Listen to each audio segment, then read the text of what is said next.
This is Maria from Key English Online. Today we will talk about two verbs that have similar meanings, but we use them in different ways.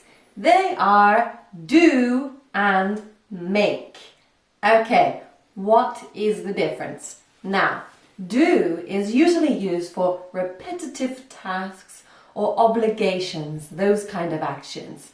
Whereas make is usually used for when you create something or produce something or do something that you choose to do.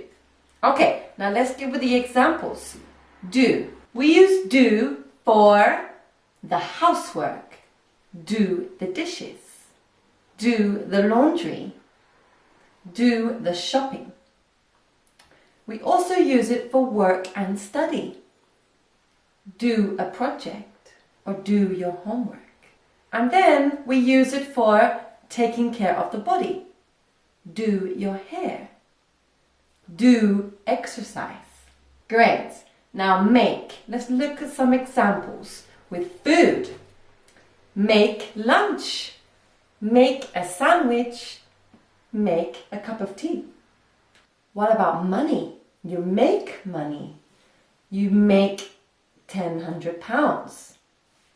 You make a profit.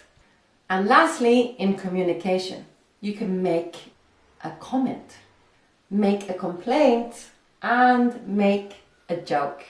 Okay guys, thank you very much. I hope you found this video useful.